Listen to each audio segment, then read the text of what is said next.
It's 2 p.m. Detroit, and you know what that means. Detroit media icon Ryan Ermanni, University of Michigan great Braylon Edwards, and of course, Maz are about to take over on Woodward Sports. Every day, 2 to 4 p.m., it's the best Detroit sports talk on Detroit's best sports network, Woodward Sports.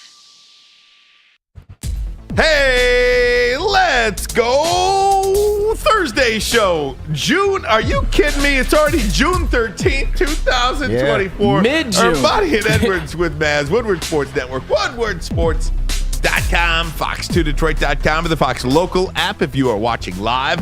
If you're watching on YouTube, part of the over 65,000 subscribers on this platform, we say good afternoon to you. Tom Mazaway out today. But you know what? But I get to see my guy, Ryan Ermanni. I love you, Maz. Maz, we miss you. We'll see you next Tuesday. But right now, Ryan Ermanni, it's good to see you, Maz. See you next Tuesday, Maz.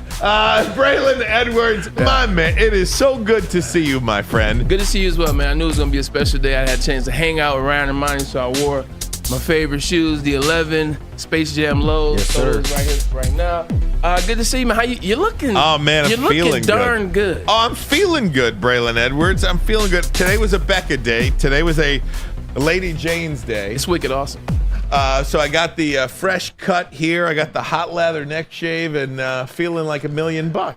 Looking like $1 million. Also, my look at Pete Spivak walking around the studio like Big a proud Pete. dad. Oh, man. Like a proud dad. He's Big got James Pete. in the booth doing his TD thing. He's sitting in the Mavs chair, feeling good. That's right, man. My, how we come, man. Good to see you, Pete. It's good to be here, boys. Thanks very much. Pete's just become a spectator of the show now since Intern James has taken over in the TD booth. Yeah. KG in the audio booth. Intern Joel doing what he does. You guys are locking it down in my absence, man. It's like a well-oiled machine over here. You know what I have to say is, look, we work with some great people since we've been here. Ryan, you and I started August 12th. 2021 is when we started The Bottom Line, which is now Ermanni and Edwards with Maz, man, and we work with some good people, man, and so it's nothing against the people we work with. It's just the show evolves, and it's consistently evolving, and I think having KG in this booth, having Intern Joel over here, hell, James is doing the open. I think you have to drop the intern once you do the open. Right. So James in the booth, it's just fun, it's growing, and I think this is what we were looking for when we said, we want to give this thing a remake, if you will, or a makeover. Ryan Ermanni, man, they're making it over for us, man. It's great. I'm telling you, it feels good, and it's great to be next to you, Braylon Edwards, especially on a day like today where there's so much going on. Yeah, and we were playing catch-up. I got into the room late because I was getting my hair did by Becca. And it's funny because you catch up and you're like, oh, we got a show to do. Yeah. So we were about to start hanging out and go get a bite to eat. Like, hey, man, look, let's go over to the spot we used to and hang out, man, and get some. Hyde Park? Yeah, Hyde Parking it up? I think I might Hyde Park it up tonight because the family is coming today. Ooh, what's going on? 4:45 showing of Inside Out 2. Little Luke, 100%. It's a great movie. Yeah, Little Luke. About the emotions, the different waves. Absolutely. Yeah. Inside Out 2 is supposed to come out tomorrow, but apparently it comes out today. All the movies come out on Thursday. They all come out on Thursday. They always come out Thursday around like 4, 7, 9 o'clock or so. We're going to do Inside Out 2 today. First one was amazing, by the way. It was a great movie. Yeah. And then we're going to shoot over to Hyde Park.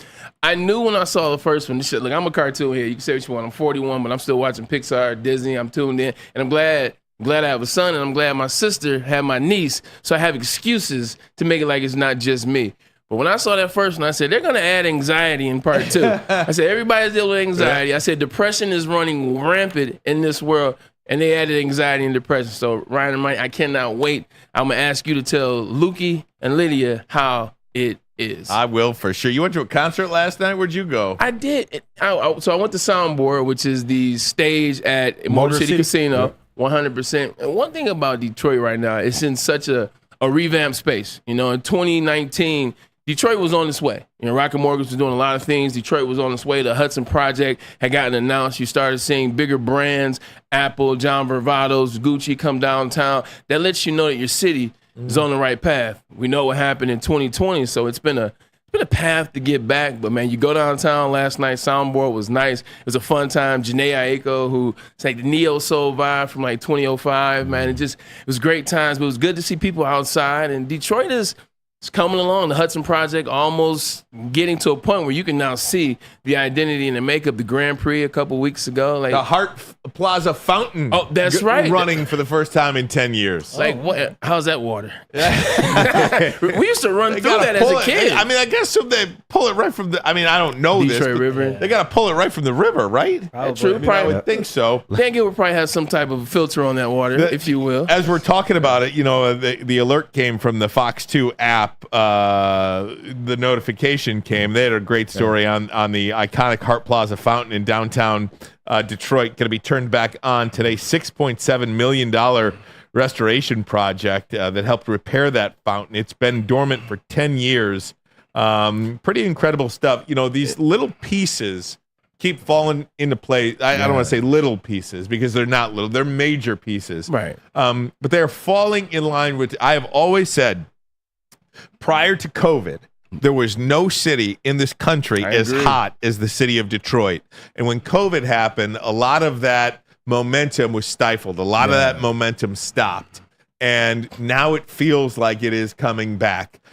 With the draft, you need these benchmark moments for your city to come back. And I think that draft really was the anchor. That draft really was the catalyst. And obviously the Hudson's Project downtown, you have this signature building, high-rise that is going downtown Detroit, a 5-star hotel, everything that is built out from that. But every city's building some type of skyscraper, but every city's not getting. That's true. There's no doubt. Then you have the draft. Then you have an international audience for the Detroit Grand Prix. Then you have this little stuff, which is big for us, but it's little, it's symbolic. Turning the fountain on at Hart Plaza for the first time in 10 years. That's a big deal. Might seem small in stature, but it's a big deal. It's a symbolic situation. Not only that, there's talk, and I read this in the Free Press or the News a week or two ago, an Apple store potentially coming to Detroit. And I do think, what are there, 6 Apple stores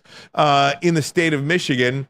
None of them located in the city of Detroit. Nope. And apparently they interviewed one. It was, I apologize for my not being sourced on this, but it was either the News or the Free Press a couple of weeks ago, Bray, and they were talking about how there are 2 Dan Gilbert buildings downtown that is kind of being built out for Apple so that Apple could have a signature store in the city of Detroit. And I think those things add to a lot of momentum. It's a great place to be. It's something so crazy. I think downtown Detroit has something to the tune. If you count the midtown and downtown, it's something like 186 buildings, a skyscraper. Dan Gilbert owns 156 of them, so he's locked and loaded. His team is locked and loaded in the rebirth of Detroit, the further rebirth of Detroit. But more than anything, Ryan, it's not even just the 6.7. It's how we feel about the 6.7. If this would have been 10, 15, 20 years ago, 6.7, oh my God.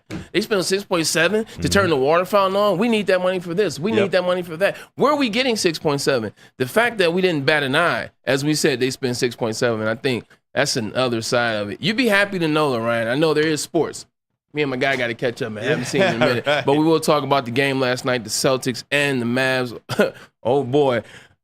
Ryan, you'd be proud of me, man. 41, man, and I went and had a prostate checkup today. Get out of here. I've been listening to you over the years, man, and it was one of those things where I said, all right, let me go see what's going on. I'm 41, and my shoulder was messed up. You know what I'm saying? I went to the doctor as opposed to keep lifting, so I'm listening to my body. Everything is well. I'll let you know that, but Ryan Ermanni, you're definitely somebody that gives me advice, and I do take it. Well, it is Men's Health Week. It is Men's Health Month, and right. I think it's important for you to do that, Braylon. Yesterday, I wasn't here. I got a colonoscopy, and I went and when did this show get old? Right. Prostate colonoscopy 45 is the new recommended age to get a colonoscopy. Yeah. We all know the story of Jamie Samuelson, who died at 48 years old. I went yesterday and I got my colonoscopy, and I had mentioned Jamie, and the doctor said, you have no idea how many lives Jamie Samuelson and Chadwick Boseman saved. Because those two men, and Chadwick Boseman was very quiet about his diagnosis. Took a lot of flack. When people didn't know what was going on, took a lot of flack. But afterwards, in his death, the call has been out for black men specifically Not lying. to go get checked out because this is a disease that kills everybody. Especially. So between Jamie Samuelson and Chadwick Boseman, the amount of lives that those two men specifically saved are countless. More tomatoes in my diet, I tell you that. Well, whatever you got to do. And so for me, I had 2 polyps yesterday, not to get too personal, but to get personal because guys don't talk about it. And ahead of Father's Day, I think men are very private in Happy their own. early Father's Day, man. Thank you. You as well, buddy. Thank you. Men are very private in their health assessments. And one of the things about it is, I had 2 polyps. She said, you have absolutely nothing to worry about, but one of them needed to come out. And if you waited until you were screened at 50, there's no telling as to what that could have turned into. Right. So good on you to get tested. So I was happy to do that. Just stay ahead of the curve. Absolutely. And last thing I'll say, my uncle, he passed away in 2005, the year I got drafted. Didn't necessarily have to pass away. But you got to stay on top of things. And that's what I plan to do. That's what you all should plan to do. With that being said, Ryan and Amon, let's do what we do best, man. Let's talk sports. Absolutely. And we will start with the NBA. My goodness, the series is over. Yeah, it is. It is now a 3-0 lead for the Boston Celtics. They go into Dallas last night and just completely own the Dallas Mavericks 106-99. And I say completely own. Dallas was up 13 points in the first quarter. Yeah, they were. At one point, they were up 13. And then before you know it, at the end of the first quarter, it's a 1-point lead for Dallas, and you're like, oh my goodness, Dallas just gave them their best shot, and here's the Boston Celtics within 1 point. And I got to tell you, for all the talk about, I hate doing this, but I'm going to do it anyway. Here we go. Because the Boston Celtics are up 3-0, and this should be about the Boston Celtics, and we will talk about the Boston Celtics, but I am out on Luka Doncic. And I tweeted this out last night. Spenny was retweeting me. It is really hard to like this guy. I have wanted to like him. I love the Euro style that he plays. He's an exciting player, but boy, is he a crybaby. Yeah. He might be a bigger crybaby than any Michigan fan during a big game in their life. I have never seen a player cry to the officials as much as he does. It's off-putting. It's hard to watch. I now openly root against him. Yeah. I'm totally out on Luka Doncic, and I never thought this was possible for a Detroit sports fan to root for the Boston Celtics. Luka Doncic makes me root for the Boston Celtics. I'm not rooting for the Boston Celtics ever in my life. I told you my whole spiel about them. I can't. The 80s ruined me for the Boston Celtics. They're this ugly team from Boston, and Boston was a you-know-what type of city. But with that being said, before we give the credit, because I've talked a lot of stuff about Jason Tatum ad nauseum, and I know my boy Joel is there. He can't wait to hear what I have to say about Jason Tatum and last night's performance in the first half. But I agree with you. You do need to start with Luka Doncic. And I think the biggest thing is, before this series started, before this playoff run kind of started, what was the conversation on Luka Doncic? Cries a lot. He doesn't play defense. And his mental makeup hasn't been seen. He hasn't shown that he has the mental fortitude to go the distance, to win the championship, to stay locked in for 7 games of a 7-game series. That's what you saw last night. There are a number of things we can point to, but the 2 things I'm most angry about with Luka Doncic last night, defense. Start with defense. Defense doesn't mean you have to be a lockdown defender. It does not mean you have to stay in front of your man the whole game, and whoever you're checking, you hold to 10 points. It's unrealistic in the way in which they played the game today. But defense means being in the right position, being at the right leverage, being at the right knee bend, being at the right angle. How many plays did you watch last night where you saw Luka Doncic legitimately getting blown by? He turned his. Why do you turn your back? The first rule they teach you in basketball or any other sport, don't turn your back to the puck, the ball, whatever the instrument is you use in that sport. Don't turn your back to it. He had about 4 instances last night where he's this way, back's turned, Jaylen Brown streaking through the lane, Jason Tatum streaking through the lane. It got so bad. His defensive liability, they put him on. Hauser is his name, I want to say. Yeah, Sam Hauser. Hauser was busting his you-know-what. Jesus. Right. They put you on the guy coming off the bench because they said, we're going to put you in the best situation to have success. Still couldn't have success, and Hauser's shorter than Luka Doncic. The other thing that pissed me off about Luka last night, who was cooking? Who finally decided to show up for the Dallas Mavericks? It's Kyrie Irving. Yeah. 20 points in the first half. Kyrie had made a 3 in the previous 2 games. Kyrie had 6 threes last night. Mm-hmm. Right. 6 threes. Luka refused to keep him involved in the game. Luka's shooting off-balance shots. Luka's shooting shots that he had no business taking. Luka was about Luka. He got mentally distrained. Look what he did with the referees, complaining to the refs. We saw him lay down on the court twice yesterday. KG, Joe, James, this is the NBA Finals. Why are you shooting shots, getting upset, and laying on the court as Jason Tatum goes down for an easy dunk? Well, that's as Jaylen Brown goes down for an easy dunk. He ruined last night for the Dallas Mavericks and Kyrie Irving. That was the signature play as well when Luka complained about a foul call or lack thereof of a foul call. I think it was shooting a 3 and Al Horford got close to him and he flopped and didn't get the call and is laying on the ground complaining to the officials, and then Hauser comes down and bangs a 3 right at the top of the key while the Celtics are playing 5-on-4 because Luka's at the other end of the court complaining to the officials. And then, I don't know if you saw the video from Brian Windhorst this morning on, last night it was on SVP. He was complaining about Luka, and you could read lips as clear as day on the 6th foul where he fouls out. He screams at the bench to bleeping challenge the call. And it was a foul. They're not going to go back on it, but almost blaming the officials for last night's loss, and that was not last night's problem. The officials were not the problem last night. Luka's got a long way. He's young. That's it, KG. He's a young player. Yeah. But if he doesn't get it together, he's going to be, I don't want to say a villain, but for lack of a better way to call him right now, he's going to be a villain because nobody likes a guy that does nothing other than score and complain. Yeah. KG, I'm going to get you involved in this. Before I do that, we understand Luka Doncic is still young. Same conversation we had about Jason Tatum. Jason Tatum's 26. He's finally about to get his ring, and now from here, what he does is what he does. Luka Doncic is 25, going on 26. Same thing, he's young, but he's been playing pro basketball since he was 15 years old. Yeah. He's been playing with grown men. Now he's been the leader of a team for the last 7 years. At some point, you got to realize that the guys on the team are watching you. I don't care how young you think you are. I don't care what you think is going on. At some point, you got to realize, hey, you know what? PJ Washington is looking to see what I'm going to do. Gafford is looking to see what I'm going to do. Hell, Kyrie Irving is looking to see what I'm going to do, how I'm going to respond as the leader of the team. And if I'm laying on the ground, if I'm crying about every call, if I'm getting thrown out of the game because I fouled out, how do you foul out? Like, how do you foul out in a game 3 with it all on the line?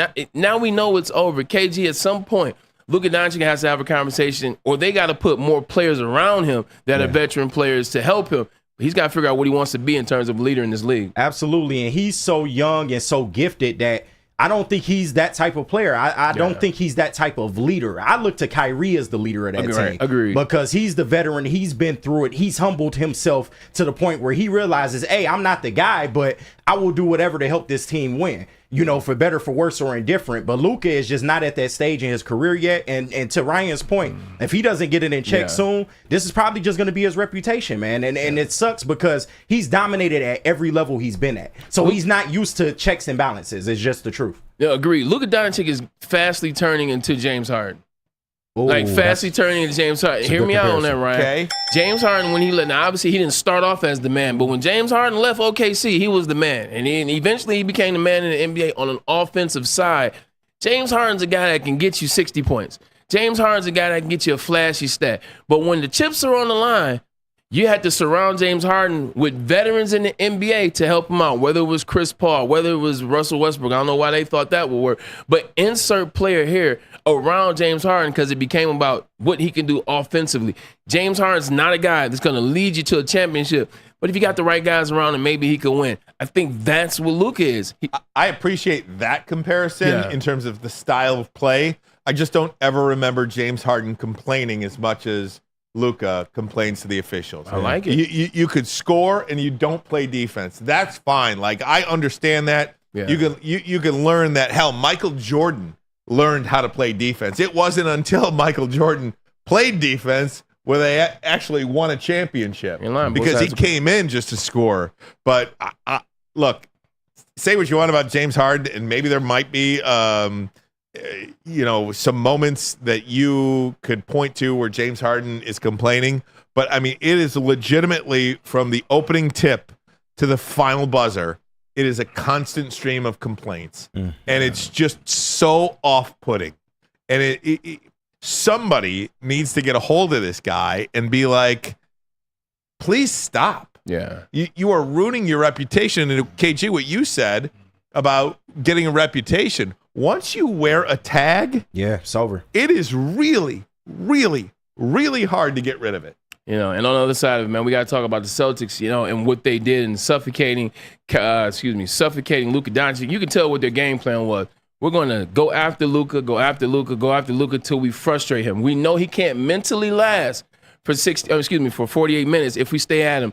And that's what they did. And they frustrated him to a point where you see eventually he fouls out of the game. He's complaining to the refs. But the Celtics, they are proving what it is. You got to have stars, but you also have to have those experienced vets, and you got to have those role players that know what the heck they're doing, and the young guys that can feed off that. You look at Denver last year. Nikola Jokic is a superstar.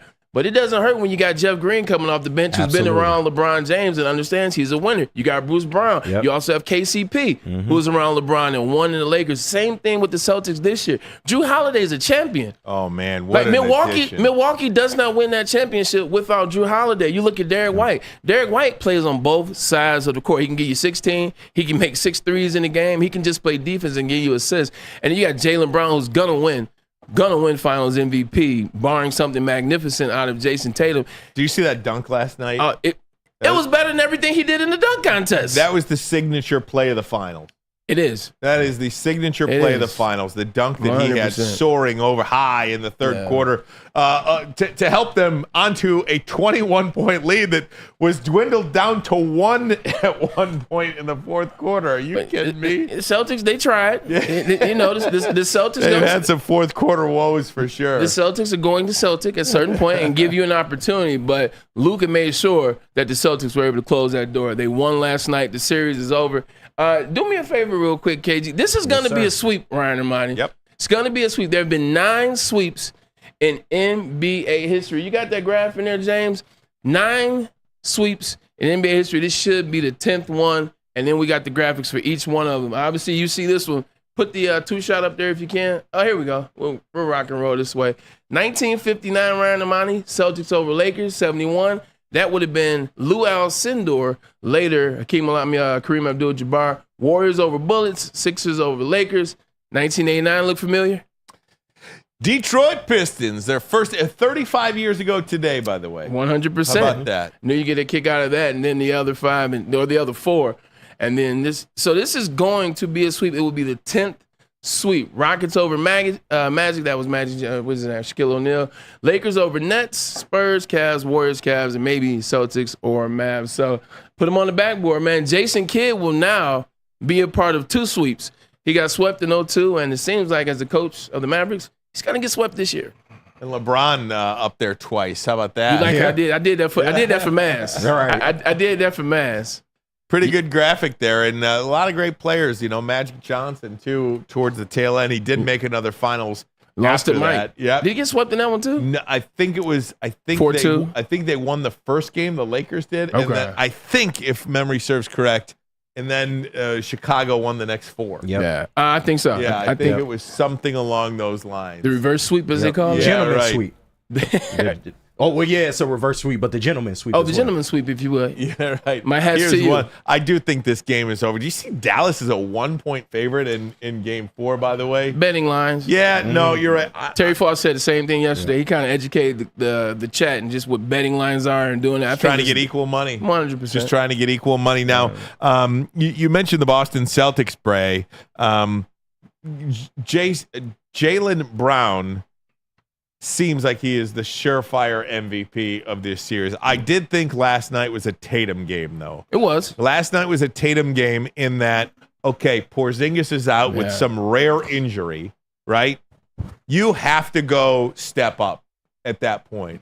Everybody is saying how great you are. You get all this love from the national media. Last night was a moment for him to step up, and he did. 31 points to lead the way, 6 rebounds, 5 assists. And then, oh, by the way, your running mate, who's the MVP of the series, 38-8. That doesn't hurt too bad either when you play with somebody as efficient as Jaylen Brown. Here's my thought on Jason Tatum. I would say this. Jaylen Brown was the MVP. Once he hit that shot against the Indiana Pacers in game 1, once he hit that shot, Ryan Ermanni, he was going to be the MVP no matter what. That's just my assessment. He was going to be the MVP because he hit that shot. He hit that shot to really close that series and get them here. But with Jason Tatum, he's very similar to LeBron early on. In this regard, obviously LeBron a better player, but LeBron's his role model. He was in LeBron's camp, things of that nature when he was young.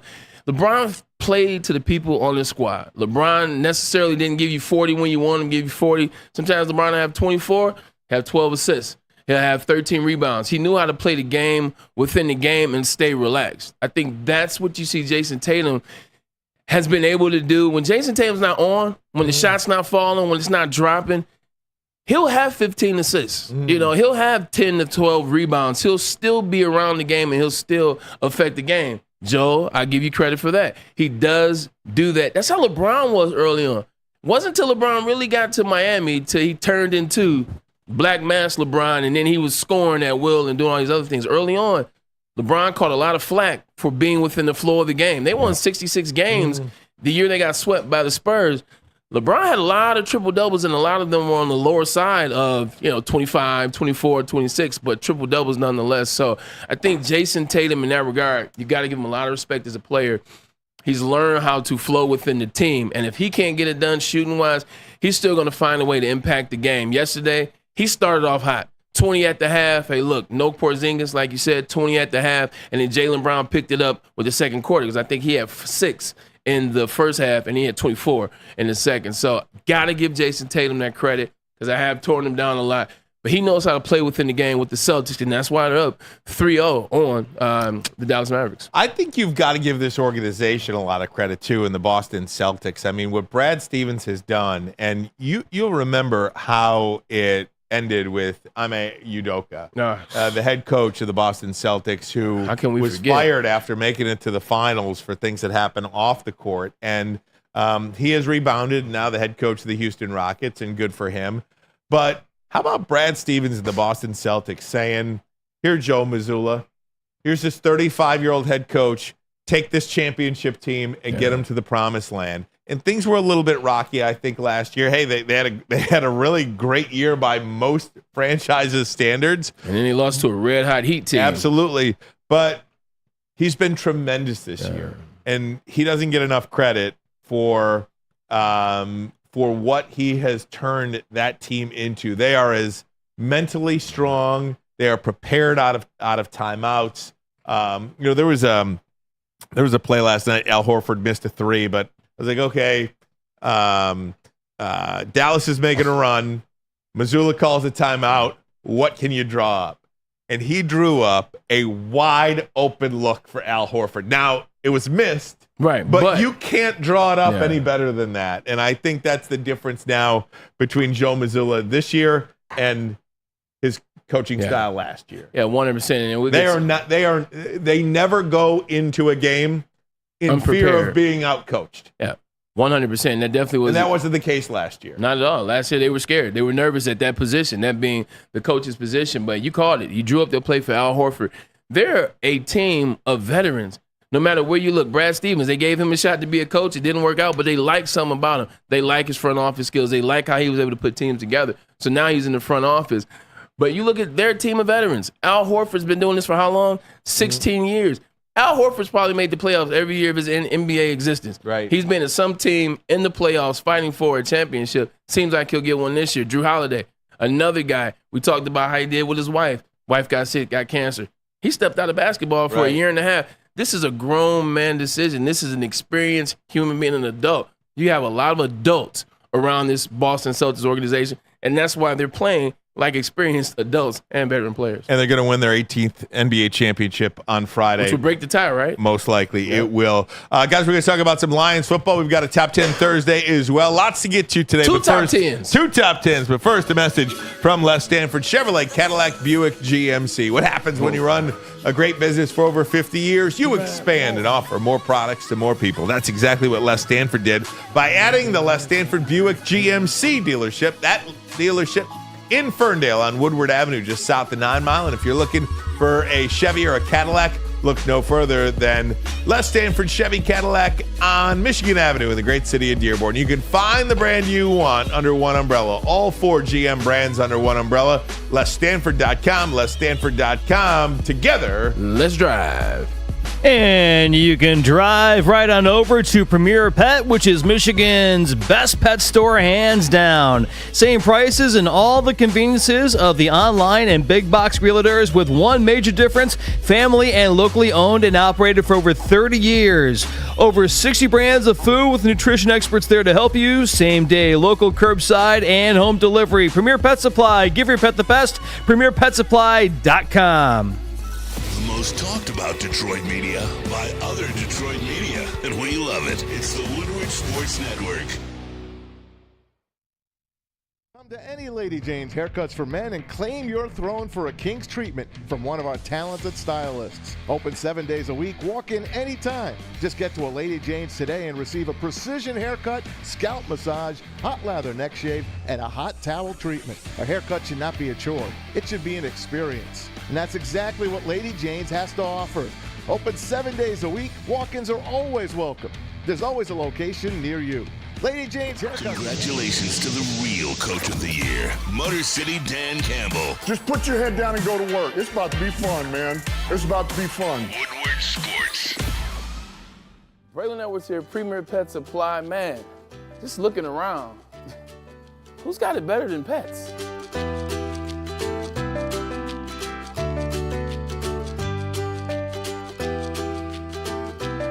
Come on, a baby stroller for Coda.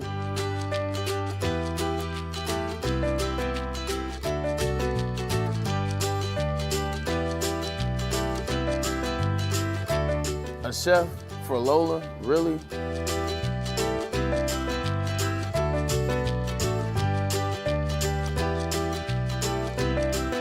You don't have to tell me who the real boss here is. Who's got it better than pets? Nobody, especially here at Premier Pet Supply. For over 30 years and more than 13 locations, Premier Pet Supply has everything that your pet can dream of. And guess what? It's all under one roof. Premier Pet Supply, family owned, operated, and proud to call Metro Detroit home. Check out PremierPetSupply.com or scan the QR code today. Who's got it better than pets? Nobody! $10 a month, I keep telling you, is all they charge at Planet Fitness. You see the logo over my left shoulder. My bad, I should have did like that. There you go. $10 a month is all they charge because your fitness is essential. Summertime is here. It's hot outside. It's nice. You want to look good. You want to feel good. You got to go to the gym and do it. Why not go to the gym? That's home of the judgment-free zone. Work out at your own pace, the way you want to, the machines you want to. Nobody's bothering you. And this is home. Squeaky clean gym. You got to get a good workout, get a good wash up afterwards. Planet Fitness is the best place to do it. Your fitness is essential. All right, welcome back. Woodward Sports Network. Ryan Ermanni, Braylon Edwards, Tom Mazaway out today. Pete Spivak sitting there just observing the show. Taking it all in. Right. Pause on that. Right. James is in the TD booth. KG is here as well. So is Joel, who clips the show for us. And He's got among other glasses, things, Joel has a lot of different responsibilities here at the program.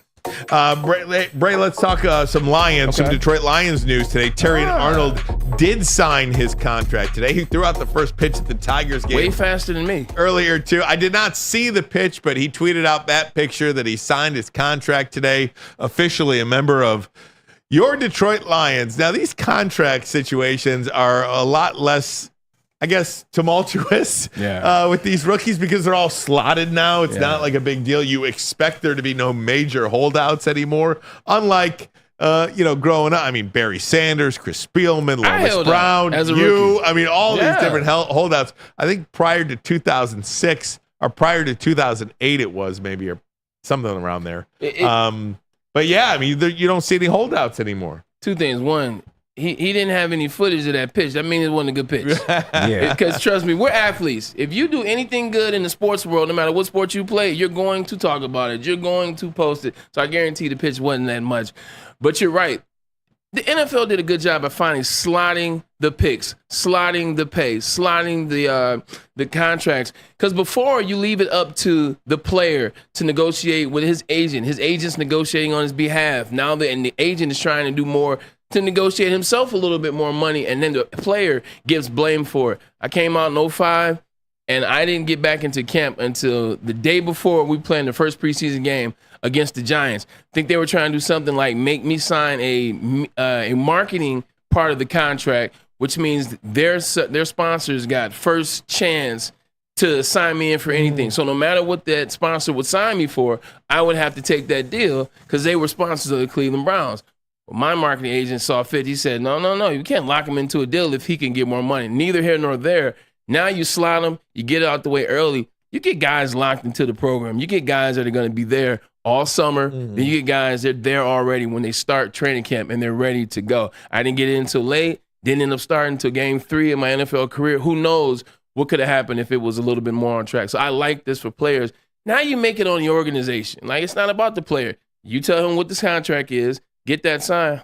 It's rock and roll. And it does feel like Terrion Arnold, if you read between the tea leaves, he has one of these cornerback starting positions locked up. Yeah. It feels like that. And, you've got Carlton Davis 1. And Amik Robertson. He'll be 3. Ennis Rakestraw. 3, Emmanuel 4. Mosley. Yeah. I mean, Injured, but yeah. the list goes on and on, but it does feel like if you had to pick 2 to start training camp as the 2 starters, it's Carlton Davis and Terrion Arnold. Yeah, 100%. And I like the fact that you actually have some DBs. You're not having safeties trying to pose as DBs. And I'm talking about Brian Branch. He's a special individual. You heard what Coach O'Neal said about him yesterday in terms of where they're going to play him and how they're going to play him. But you got Carlton Davis II, who's a DB. You have Amik Robinson, who's a DB. Terrion Arnold is a DB. And Ennis Rakestraw, there's a reason why Terrion Arnold keeps bringing him into every conversation. Terry Foster sat in that very chair and said that yesterday. There's a reason why he's bringing him every conversation. There's a reason why he's getting interviewed a lot. They love what Ennis Rakestraw can do. And I think eventually you'll see them be 1 and 2 for this team. I love Carlton Davis as a potential player for the Lions. But they're setting up for the future, and the future is going to end up being those 2 individuals. And, when you think about that, I mean, just we talk about all of these different units that may have been, or not may have been, that were weaknesses last year that are now strengths.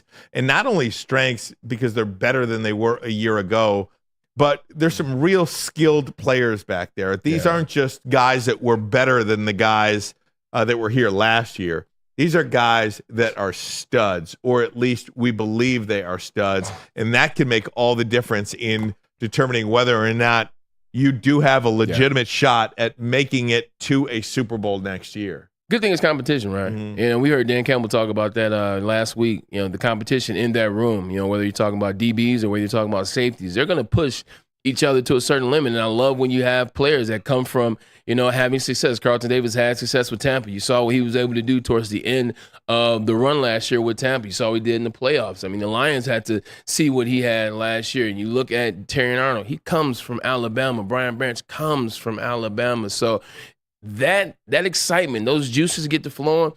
I wish I had a chance to play defense in the NFL, because I fell in love with defense my senior year in high school.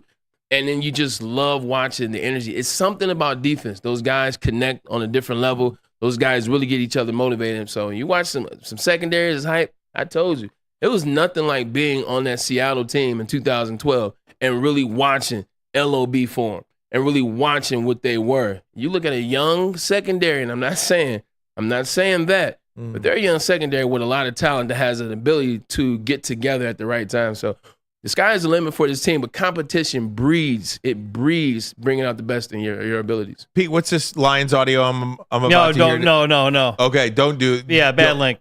Okay, bad link. Okay, good. Bad link, so we won't do that. I appreciate that. Yep. Telling me ahead of No, I just found out. Yeah. Got it. Yep. Very good. Bad link. I did want to ask you too about Amon-Ra St. Brown. He is going to be featured in this new Netflix documentary. It's called Receiver. They dropped their first trailer today. Do we have that?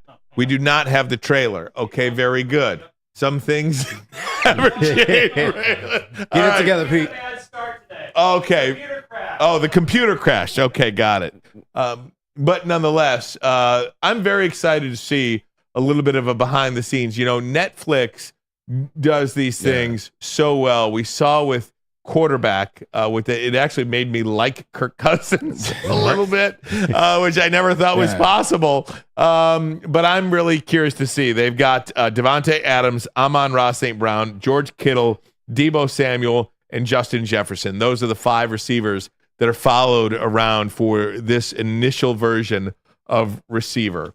Yeah, I'm excited too. We got some stuff about Kirk Cousins today too. It's funny you said that. But Netflix just gets it right. You know, whether it's Untold, whether it's Uncharted, whether it's QBs, Netflix, the people that work with Netflix when they do these document series, they just do it well. I'm super excited to see it too.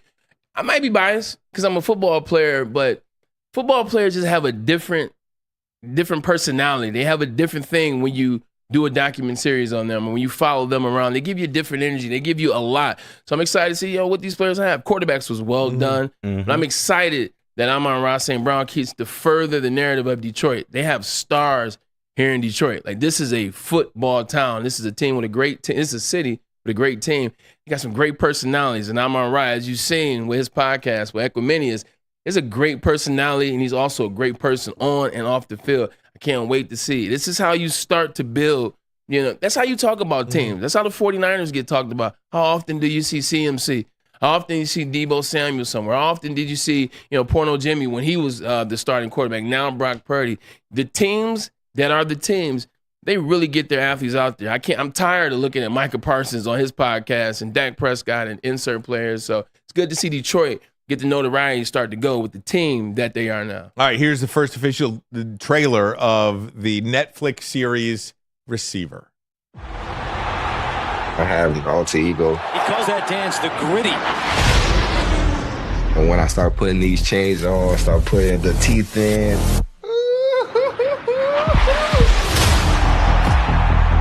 I do catch passes. I do score touchdowns. I get to do everything. What's up, baby? I'm like running back, kick returner, receiver. He does it all. I'm big on celebrations. If I dance, I need it to go viral. Let's go! It's fun. Bad hit to a sensitive area. Oh, that sucked. Oh, that was mean. Harrison, my wife's mad at you. But I don't know if you guys would like it as much as I do. I'm the most competitive person on planet Earth. I can go be a superhero on the field, and then I can come home and be a superhero for my babies. That might be a little too big for them. As a kid, you just dream about the Super Bowl. But what is it going to take to really win one? My wife, Claire, she's my battery. She recharges me. High five. The Lions haven't won a division title in 30 years, and the time is now. He looks so cute. I love you. Good luck. This is my first entry to make me miss a game. I'm like, I got to be out there in the field. I never played to be the richest.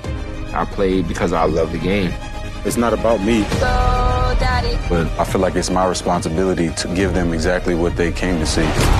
The last time we went to the Super Bowl, we didn't win. Really sucks, but I'm big into speaking things into existence. I will be back here. And I will be back with a vengeance.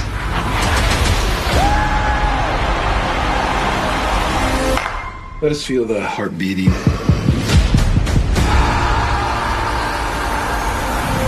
The blood pumping. Hey, this is my crib. Feel the wet grass. The stadium slowly coming to life.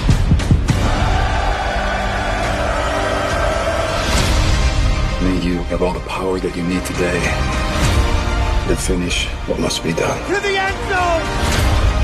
I found you! My benchmark is not wins and losses. It's greatness.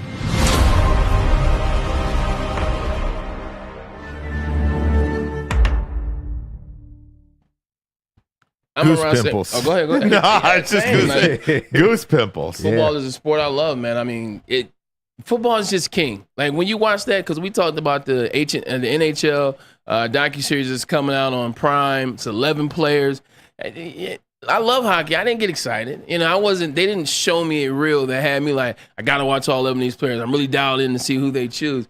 And the NFL, they give you so much access to the players, the sidelines. They're mic'd up. You see the players interact with other players. Like, so it's going to be dope. 49ers got 2 players on there. Yeah, it's crazy. You know, I was thinking to myself as I was watching this too, like, would I want a camera to follow me all over? Like, I looked at Amon-Ra. There's clearly a video of his family at dinner, you know, in a private room at dinner. Do you want a camera following you in on those things? And then I think to myself, what that actually does for the player, the amount of personal relationship that I think you gain with your audience if you are looking for a personal connection to your fan base, to your audience.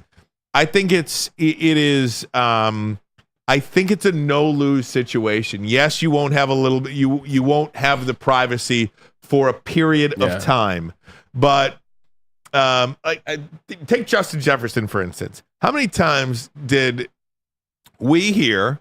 Maybe not you, but we hear, and every radio station around the country do a topic on Justin Jefferson is clearly pretending to be injured because this is a contract year. He's got a crappy quarterback. Who was the quarterback's name that threw? Nick Mullins. Yeah, Nick Mullins. Yeah. He's got a crappy quarterback. Cousins is out. He's faking an injury. He wants to get paid. Yeah. And then you see him in this little tiny trailer clip. And he's pissed he's not playing, and he's doing everything he can. So, you know, without the benefit of seeing that video and you letting the player tell their own story in their own words, you know, you get to write the narrative about you when you do a story, when you do a show like this. Yeah, 100%. You're absolutely right. I think these more individual things that they've been doing for players is now more of an individual type world in NFL. It's up to you to put what you want out there. Ryan Ermanni, I did something like similar like this in Cleveland. We did our own TV show, but it's more so whatever you want to put out there, they'll let you put out there. The things that you say, hey, no, I don't want you to record this. Hey, no, not this. Hey, not that. It may make you a boring topic. It may make you one of the more boring individual athletes on this show, but it's what you have to do. So if you want to promote yourself, Amon-Ra St. Brown is out here. He's out here in his podcast. He's out in the community. He's dying this here blue. He's raising causes. He's raising money. He's not holding his tongue on certain things, if you will.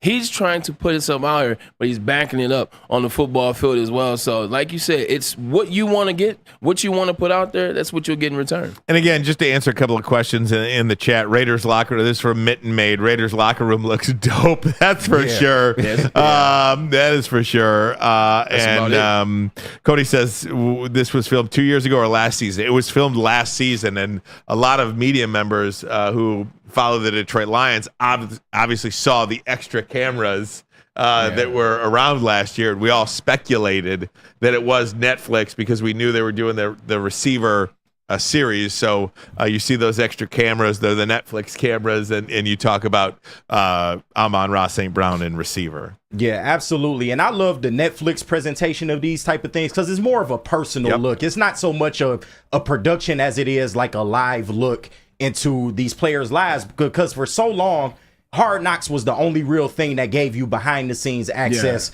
to things. And then that became so watered down. Yes, thank you. So generic and watered down. But to your point, the players get to control their narrative a little bit more with things of this nature. And Braylon, I know you were on Hard Knocks and things of that nature back in the day, but how would you have liked to been on a show like this, receiver? 14 years ago, man. I'm getting old, right? That's how long Hard Knocks was. I'm telling you, man. This individuality and being able to get myself out there, get my brand out there, my family, who I was behind closed doors. It's one thing when people read about something in the article that you did. It's another thing when you're out here and you can see the video, you can see the charity work, you can see the fun, see the personality. I'm at the tail end of that team era where everything was about the team. The pre-social media era. 100%. And the NFL is going to pick 5 guys they're going to follow. And it was always the same guys. All right, you got Tom. All right, you got Aaron at a certain point. He was like Peyton. It's like LaDainian Tomlinson. It's Troy Polamalu. Cut the deck. Like every year they're gonna have their 5 and kind of come up along that. And anything you do individually, a lot of times it's perceived that way. Wait, this is a team game. You should be talking about the team. He should be doing things with the team. So to see these guys spread their wings, look, we're a team, but I'm an individual on a team, which means I have different views. I like different things. I like my passion may be a little greater. You see certain things. So glad you can see who the heck people are. Even a guy like Jamal Williams. We may not agree with his Pokemon stuff or what he is, but he's allowed to have that individuality. He's allowed to be a Pokemon lover and a Pokemon tournament guy because the NFL has accepted that and they've embraced guys promoting themselves. Micah Parsons. Yep. You could have never had a podcast and talk about the team that you currently play on when I was playing. It just would not have gone well in the locker room. But now everybody's doing it. We're going to hear the clips from Tom Brady in the next hour. Just his jersey was retired last night, but you piqued my interest. Will he be good on Fox? Yeah or nay? I think he'll be great. I think so too. I think Terry said he'll be horrible. Yeah, I think he'll be great. He had his number retired last night. Huge scene in Foxborough at Foxborough. I think he'll be great because Tom Brady, anything he does, he puts everything into. Yeah. He puts everything into it. But just getting back to like the team aspect of it, I think about Brady and, Brady and the Patriots, they won most of their Super Bowls in the pre-social media era as well. So you talk about this team versus this individual attitude. And even Brady, when he left New England, and it was really one of the reasons why I think he left New England is to get a little bit of that individuality back. Yeah. It's when he left New England that TB12. The TB12 method became popular. The Brady brand became popular, and he became popular more than a just celebrity. Yeah, he wasn't just the football player Tom Brady. He was a celebrity Tom Brady, showing up at big boxing matches and UFC matches and doing all of this stuff. So while I appreciate and understand what he's talking about, the team. I mean, he comes from Michigan. You come from Michigan. You see that 100%. Everything about you come from Michigan. I come from Michigan. Yeah. Everything about Michigan is the team. There does have to be some sort of allowance for the individual to sort of shine a little bit too. Even Brady wanted that. I remember spatting at Michigan. So like spatting was unheard of, KG. Mm-hmm. You know the cool spat was the black spat. Oh, of course. You throw the black spat on you out here. You out here, right? So I just remember Lloyd, nobody could spat. Nobody could spat. You couldn't spat. The only time you could spat is if you get an ankle injury in a game, or maybe you get an ankle injury that week of the game, and they'll give you a little extra support to wrap your ankles. Yeah. I remember asking coach before the game one time. I was like, Lloyd, why can't I spat? Like, it looks sweet. Yeah. He said, hey, this is a team game. I want you to look like you. I was like, but I don't look like him. I said, he's white, I'm black. Right. I said, I like spat, he doesn't. I said, it's just an individual. But I went through the same summer he went through. Mm-hmm. I went through the same winter he went through. I went through the same training camp with him with the words you said and talking about, fielding Yoster, et cetera. So that was my thing. You can be an individual on a team.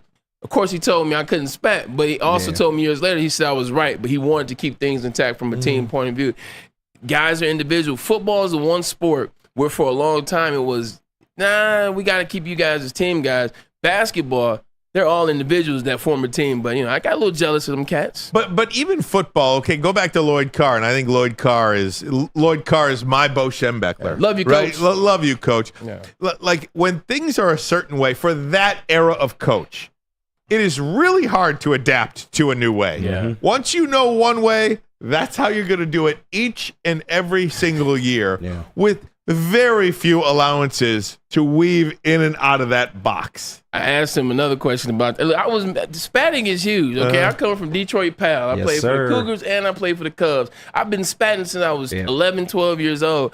I told Coach, I said, You let Charles spat. He was like, you're not Charles Woodson. I was like, dude, damn. Duly noted. Right. I said, but that's a good answer. I said, duly noted, though. That was some fun, though. But then every once in a while, there's a guy that can get away. And number two, he can get away. You know, and I think it's really the advent of social media is when everything kind of changed. I mean, for everything, not just football players or athletes, but when you had the ability to speak directly to the fans, when you had the ability to directly speak for yourself too and share things that were important to you, that may not have been important to the team, but they were important to you and you wanted to put that out there. And I think that's when a lot of coaches had to make a decision. Okay, do I fight this? Do I fight this ability to have individuals within the team, or and I think it was rough at first. I think there's a lot of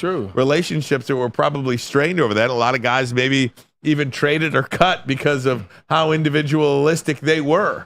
But nonetheless, I see your point about, just wanting to be still abiding by the team, but just dipping your toe out and being an individual as well. I hate giving this team or anybody that coaches this team credit, but Ohio State is kind of one of those places where you first really started to see Urban Meyer focused on their social media brands, because it got to a point where guys were becoming individuals in high school. They had followings in high school. You see what they were into. You see the things that they wanted to do. They really were on themselves, you know what I'm saying? So coaches had to adapt. Urban Meyer did a great job when he was there of hiring somebody for a branding team. And that's how they used to go into the living rooms of these kids and these parents. Hey, look, I already see that you have X amount of followers on social media. We want to help you build your brand here at that school down south. We want to help you build the brand, so come here. So once you see coaches actively doing that at the collegiate level, it was only a matter of time before the NFL was going to have to understand that these guys were already coming in with a much more individual attitude than the players were 20 years before. And there's nothing wrong with it. You just got to adapt as well. And I think they have. The NFL has allowed celebrations. It looks like it's more fun in the NFL. So kudos to the league, man. They figured it out. Individuality, social media go hand in hand. No doubt about it. All right, it is a Thursday.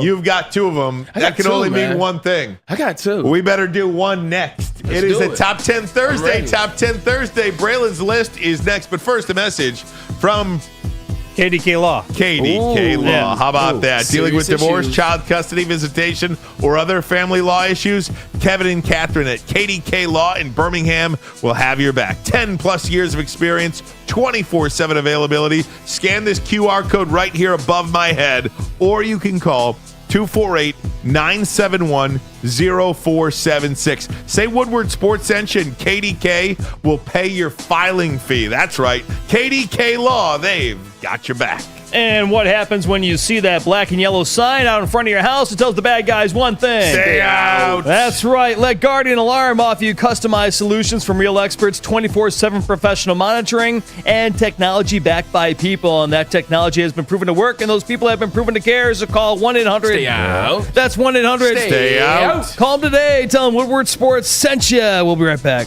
The most talked about Detroit media by other Detroit media, and we love it. It's the Woodward Sports Network. Stop searching for a vehicle and start finding one. Les Stanford Chevrolet Cadillac makes it easy. We harness the power of multiple dealerships and own the biggest selection of GM brands in the area to get you the car you need. With the Les Stanford Group, you'll have access to 4 different dealerships, providing you with more makes, more models, and more choices. We're connected to more than 1,000 vehicles. And with so many high-quality CPO vehicles available, you'll find new car quality at pre-owned prices. You can start and end your search at lesstanford.com today. You smell that? That's Brad Holmes cooking. And the off-season smells good. Woodward Sports. Braylon Edwards here, Premier Pet Supply. Man, just looking around, who's got it better than pets?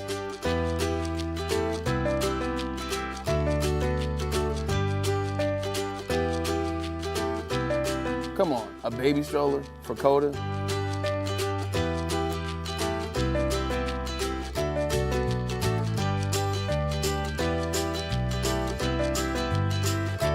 A chef for Lola, really?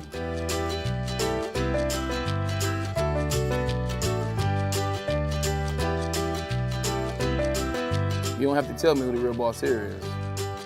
Who's got it better than pets? Nobody, especially here at Premier Pet Supply. For over 30 years and more than 13 locations, Premier Pet Supply has everything that your pet can dream of, and guess what?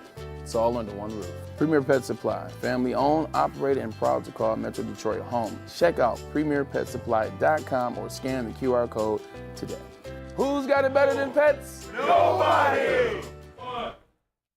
Now more than ever, it is critical for you to have your insurance reviewed. Swiss realizes that, and they want to make sure that your carrier is not slipping in extra fees. So y'all go ahead and give my man Mark a call today at Swiss Insurance, 313-530-1698, or you can go to SwissINS.com. All right, welcome back. Woodward Sports Network, hour number 2 of the program. Hour number 1 has completely flown by. I saw this one thing in the chat. Oh, I got a funny thing too. Go ahead. I got to read this because it's kind of funny. But I don't know. This is it's so true, though. You can get a million great ones. You see one bad one. Yeah. What do you read? The million great ones or the one bad one? I already know you're It's talking just about human nature. Our good new friend, Derek Brown. Man. Derek Brown, new to the show, allegedly hates the show. This show's boring. This show's boring. This show sucks. Like, who cares? This show sucks. Hey, man. But you watching it. Hey, man, we appreciate you, Derek Brown. You keep being you, okay, man?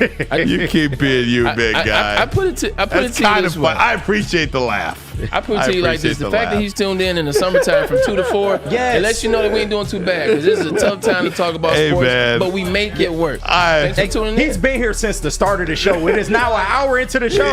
You're watching the show. He's dialed in. I appreciate like Howard Stern used to say, man. Derek Brown, I ain't mad at you, man. Thanks, man.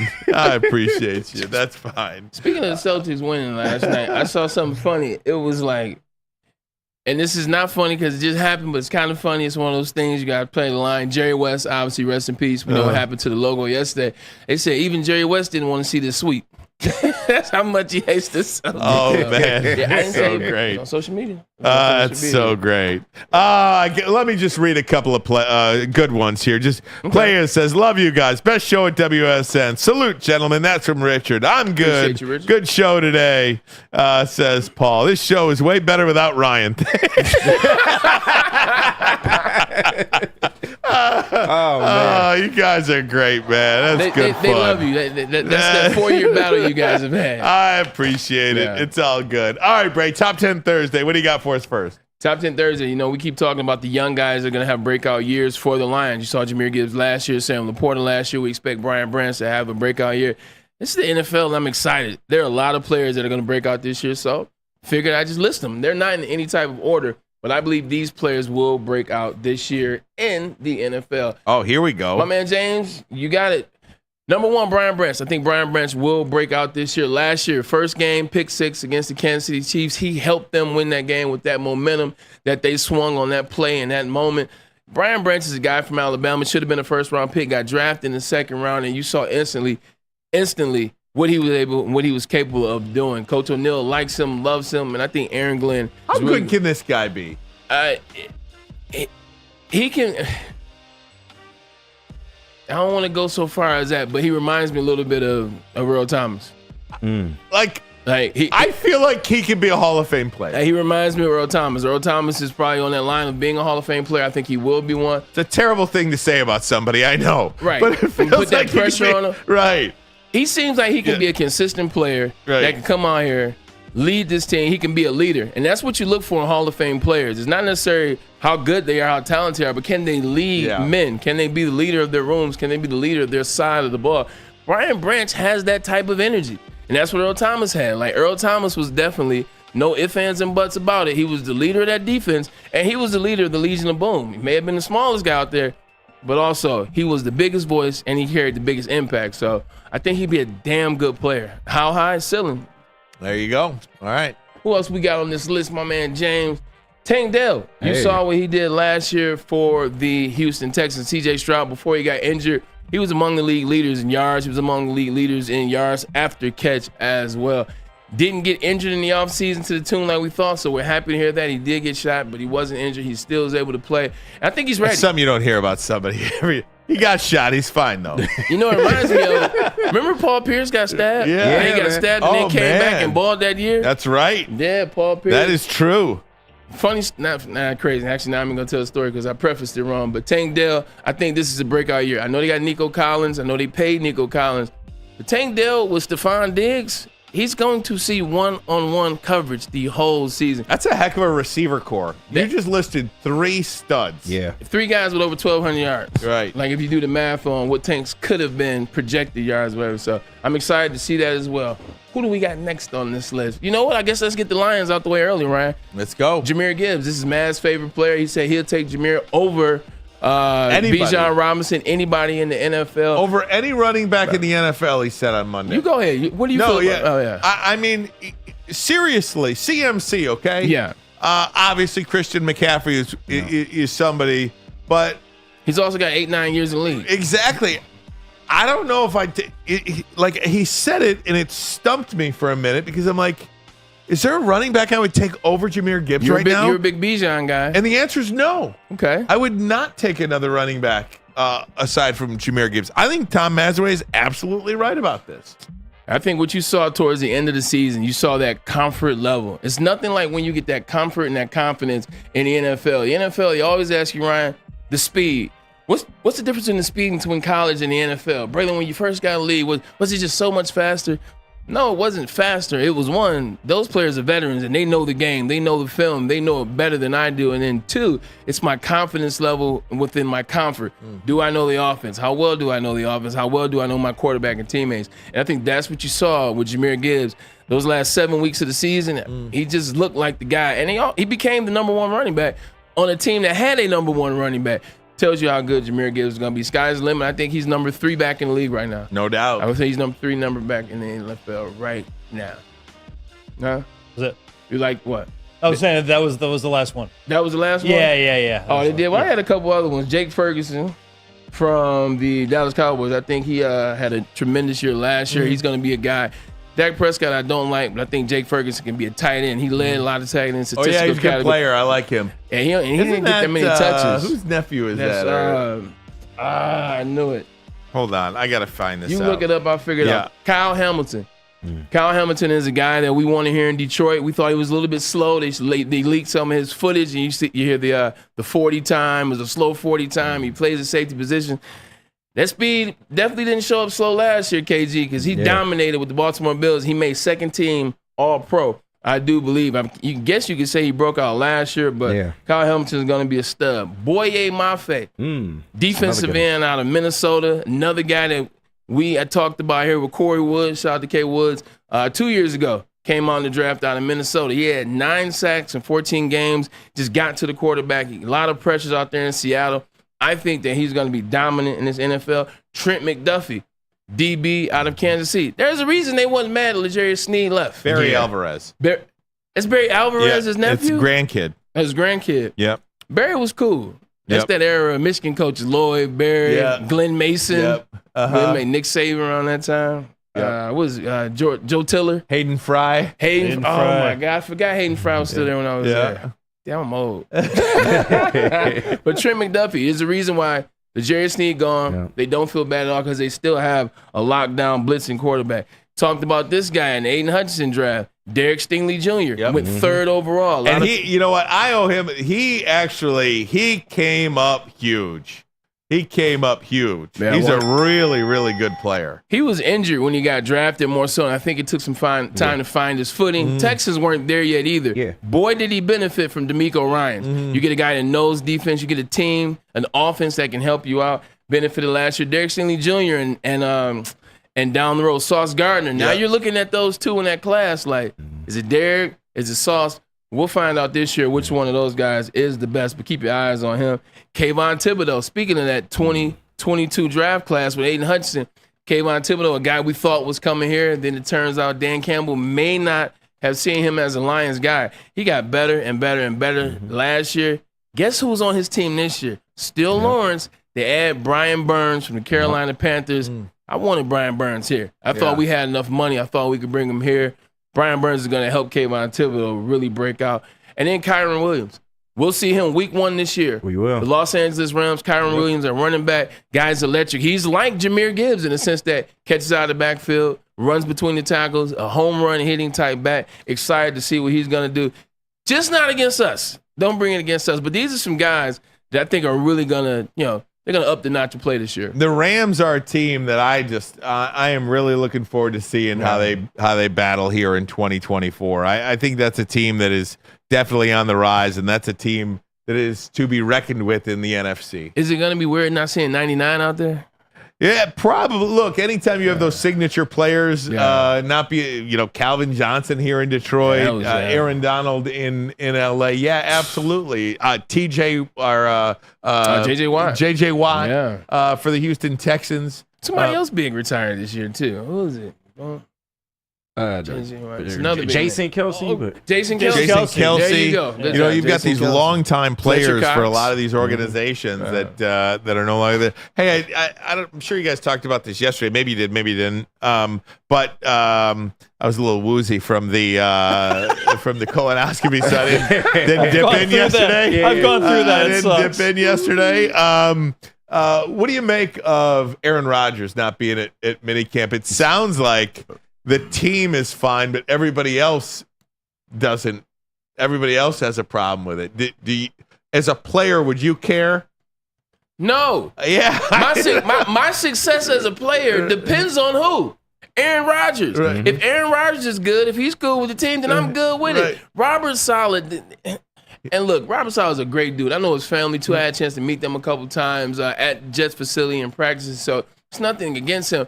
He just dropped the ball in this situation because what do you always tell me, Ryan? Don't turn a one-day story into a two-day story. And now here he is at the podium again talking about, actually I talked to Aaron. We're good. We're on the same page. Then why say that it was an unexcused absence? At the end of the day, you should have came to the podium and said this. Hey, look, Aaron's not here. We understand. We know exactly where he is. When he gets in, we'll be good. We're ready to rock and roll with this. Keep it light. Keep it simple. Aaron will have to answer questions regardless when he gets back in town. When he gets there, Robert Saleh dropped the ball, and now you got people like us speculating, figuring out what's going on, and creating more of noise for the Jets than they need. And we have that Robert Saleh. Aaron and I spoke before OTA started. He's been very good in communication. He's been here the entire time. It's inexcused, but he had an event that was very important to him, which he communicated. This is something that they've known about for months, apparently, and there's good news and some not so great news with this. The good news is that he was at voluntary stuff and there throughout pretty much the entire offseason. The reality is he's missing 2 June practices. It's not that huge of a deal in the grand scheme of things, but the unfortunate reality here. Back, at the end of the day, you hear they've known about this a very long time.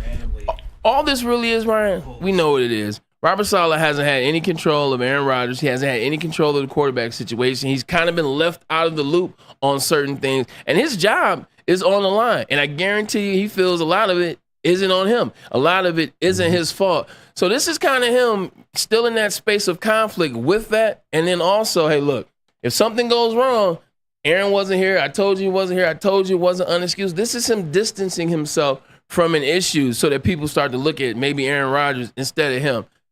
Shouldn't have done it. I just think back a couple of things. One, didn't Tom Brady be like, yeah, I'm not showing up to training camp, let alone a mini camp? Right. He's like, I'm not coming to training camp, or I'll see you in a couple of weeks. But I also, throughout this last 48 hours with this whole story, I just think to myself, thank you, Sheila Hamp. Because if you think back to when Dan Campbell was hired, it was Robert Saleh, who is the Dearborn native, the hottest coordinator in sports 49ers at the time from the San Francisco 49ers, a no-nonsense guy that I think a lot of people would have chosen him if given the option. Robert Saleh, Dan Campbell at the time. Mm-hmm. Go back to the time, you would have picked Robert Saleh, and thank God that Dan Campbell was chosen by Sheila Hamp and not Robert Saleh. Yeah, and they still haven't had a winning record. Meanwhile, the Lions went 12-5 and won the North last year and got to the NFC Championship. The other part of this with the whole situation, What has Aaron Rodgers been in this last 5-year window? Green Bay, just to say Green Bay, wasn't around, wasn't available, wasn't OTAs, wasn't trying to make friends, wasn't going the extra mile with Devontae Adams, wasn't letting him know if he was going to retire or stay or leave or go. That's who he was. He wasn't interested in connecting. He gets to the New York Jets, tears his Achilles, play 4 of his season.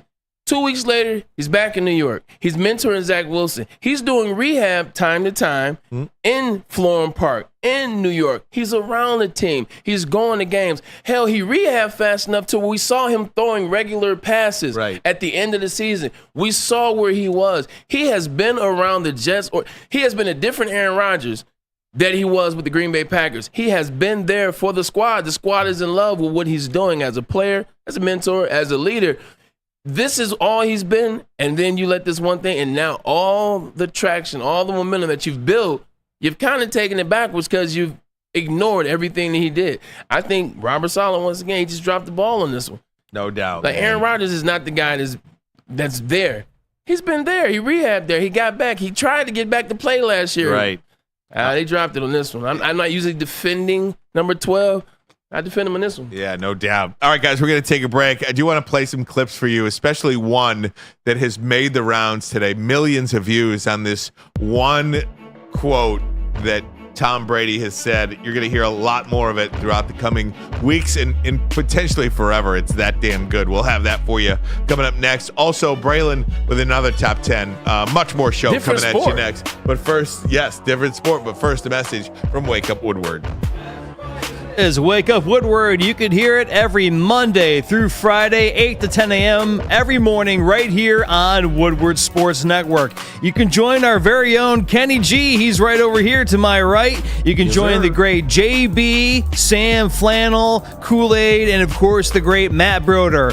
All these folks are on Wake Up Woodward every Monday through Friday, 8 to 10 a.m. mornings right here on Detroit's #1 sports network, and that would be Woodward Sports. We'll be right back. Congratulations to the real coach of the year, Motor City Dan Campbell. Just put your head down and go to work. It's about to be fun, man. It's about to be fun. Woodward Sports.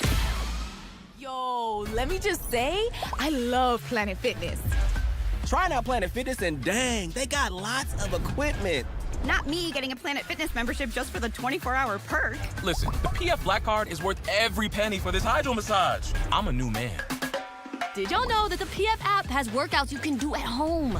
Cheapest therapy I can find is Planet Fitness. All the benefits, all for less. Planet Fitness, big fitness energy for all. A ton of fun, a ton of sports, and a ton of man meat. Welcome to the Woodward Heavyweights, live daily 5 to 7 p.m. on Woodward Sports. Braylon Edwards here, Premier Pet Supply. Man, just looking around. Who's got it better than pets?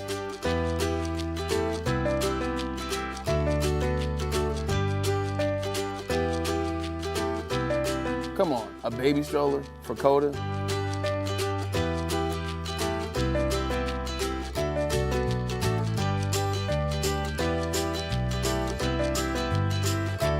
A chef for Lola? Really?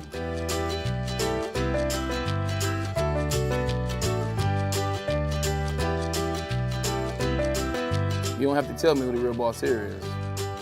Who's got it better than pets? Nobody, especially here at Premier Pet Supply. For over 30 years and more than 13 locations, Premier Pet Supply has everything that your pet can dream of, and guess what? It's all under one roof. Premier Pet Supply, family owned, operated, and proud to call Metro Detroit home. Check out premierpetsupply.com or scan the QR code today. Who's got it better than pets? Nobody! So just to get the heated steering wheel, I also had the spring for the bigger rims. Yeah, that's how they get you. Those upgrades will cost you an arm and a leg every time. Hey, new car crew, how'd it go this weekend? I got a great deal on mine. How? I went to Randy Wise, not those other guys. They got me in a great new ride, and they didn't break my budget. Hey, could you pass me the sugar? How? Never mind.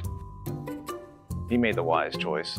Yep. Make the wise choice at randywisechevy.com. Let's switch it up today and talk about those biscuits at Soroki's. Oh my God, biscuits are fire with the honey. You gotta get them. You gotta get locked and loaded. Soroki's, they're all over the place. So just pop on in and get yourself a biscuit or two. But guess what? That Nashville Hot is back, and it's back for a limited time. Nashville Hot's back? It's back. I'm trying to tell you. The pizza, the chicken tender sandwich, the chicken tenders themselves, and the fries, Ryan and Monty. Whew, spicy. But if that's too spicy for you, just get the crispy chicken and the pizza. Call it a day. Go home, get the sides, get the salad, and tell us all about it. Soroki's here and everywhere. It's fantastic stuff. All right, guys. Tom Brady had his number retired, and he went into the Patriots Hall of Fame. Tens of thousands of fans at Foxborough yesterday. Just an absolutely packed house. And I was thinking to myself, wow, look at all those Patriots fans on a night when the Boston Celtics are playing in the NBA Finals. How about that, right? I didn't even think about that. Why would you have a ceremony the same day? I think that's planned months in advance. But you got to know that your team is the best team in the NBA, potentially. Right. Okay, I know. I stay out of it. At least it wasn't a home game, right? True. Nonetheless, I saw this earlier. I think this is one of the greatest things you have ever heard in your life, specifically the end of this bite. But here is Tom Brady telling people to play football. Everyone to play football for the simple reason that it is hard. It's hard when you're young to wake up in the off season at 6 a.m. to go train and work out, knowing that all your friends are sleeping in and eating pancakes. It's hard when you're on your way to practice, weighed down with all your gear, and it's 90 degrees out and all the other kids are at the pool or at the beach, and your body is already completely exhausted from workouts in 2-a-days. It's hard to throw, catch, block, and tackle, and hit kids when they're way bigger and way more developed than you, only to go home that night bruised and battered and strained, but knowing you have to show up again the next day for just the chance to try again. But understand this, life is hard. No matter who you are, there are bumps and hits and bruises along the way. And my advice is to prepare yourself, because football lessons teach us that success and achievement come from overcoming adversity, and that team accomplishment far exceeds anyone's individual goals. To be successful at anything, the truth is you don't have to be special. You just have to be what most people aren't. Consistent, determined, and willing to work for it. No shortcuts. If you look at all my teammates here tonight, it would be impossible to find better examples of men who embody that work ethic, integrity, purpose, determination, and discipline that it takes to be a champion in life. You don't have to be special to be great. You have to be consistent, determined, and willing to work for it. That is something that is straight out of a Rocky Balboa movie. I mean, it doesn't matter how hard you get hit. It matters how hard you can get hit and keep moving forward. That's how winning is done. It's a very similar thing. You don't need to be some special talent in life or anything. You just have to work harder than everybody else. You have to be consistent. You have to show up. You have to be determined. You have to be willing to work for it if you want anything in life. I thought that was tremendous. Look, you know how I feel about myself. You know, I give myself a lot of credit, a lot of love, rightfully so. But when I was growing up, Ryan, there were guys that were better than me. Like I went to UAD for 7th and 8th grade. I saw guys that were faster than me. I saw guys that were stronger than me. I went to King High School. I went down there. I saw guys that were better than me. I saw kids that were faster, stronger, should have been D1 athletes. They should have been scholar athletes, if you will. These guys didn't want to put the work in consistently. They wanted to get caught up on what 12-year-olds were doing, what 13-year-olds were doing, or what 15-year-olds were doing, or what 17-year-olds were doing. Like that story that he's talking about, I used to walk home from UAD. Used to go to UAD, used to go to school, go to track practice, walk home. I would walk up to Tyndall where the Cougars practice. I would go practice. My mom would pick me up. I'd come home. Then after doing all that schooling and practicing, oh, wait, there's homework. Oh, wait, there's chores. There's things you got to do. And then you got to get up in the morning. And that's the fall. What about the winter? Now you're running track. Now you're going and playing football before school starts. You're getting there at 6:30 a.m. Then you got to go to class at 8. Then you got track after that. There's always something. But you know what? You stay the course. You stay the course. And I stayed the course, and eventually it got me to where I do. A lot of people don't want to put in that work. Like a lot of people, they want to talk about what they could do or talk about what a thing is. They don't talk about those moments that nobody's around. They don't talk about those moments when nobody's up and you feel like you're the only one up. You're doing push-ups, or you're running around the neighborhood, or you're doing something to kind of continue that consistency that Tom Brady's talking about. You don't have to be special. Being special helps. Yep. You get a guy like Randy Moss, and he also wants to be consistent. Who cried last night. It was a beautiful moment. He got a standing ovation from the Foxborough crowd, and it touched him. Some people are special. Reggie Bush was born special. Mm-hmm. Calvin Johnson was born special. Randy Moss was born special. But they also put that work in. Right. They also stay consistent. So you don't have to be, but when you are and you're consistent, consistency is key in anything in life. Relationships, work, like anything you're consistent at, you'll get better at, and eventually you'll, I'm say master, but you'll eventually get enough to where you can master it. You know Let me play a couple of these clips That's here. dope. This one is Robert Kraft announcing that the number 12 is officially retired. There's only one iconic number that will always represent Tom Brady. And tonight, I promise that it will never be worn again, as the number 12 is now officially retired.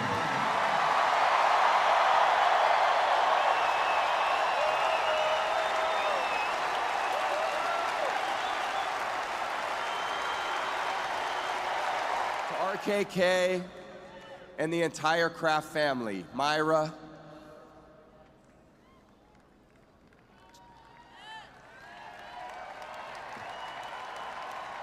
Jonathan, Danny, Josh, David, and Dana.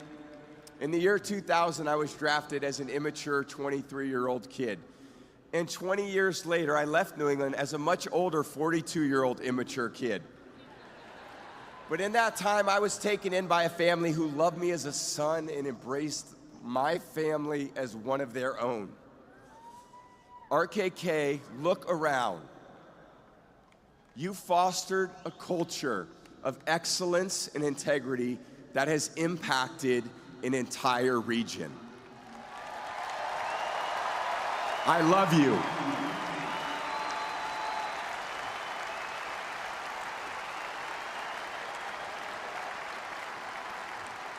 I am Tom Brady, and I am a Patriot.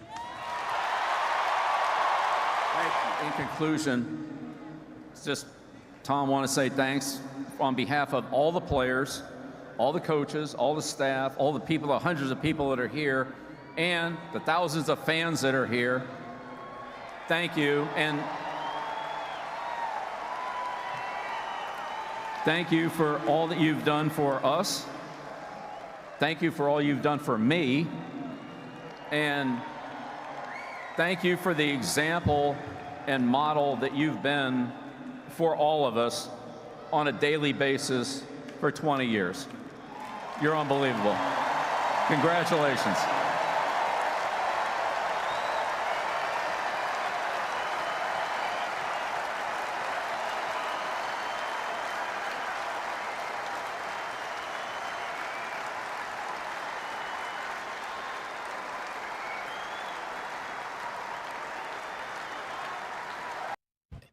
I can't say it enough. Like Bill Belichick has been winning since he didn't get hired. Yep. Like he has been winning. He's won in the offseason. He's won in commentating. He's won during the draft. He won during the roast. He won last night during this event.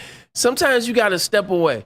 Like saying, also you gotta credit his PR team now. Yep. His sponsor team. They have him at the right events. They have him saying the right stuff. Hey Bill, just go up there, just be you.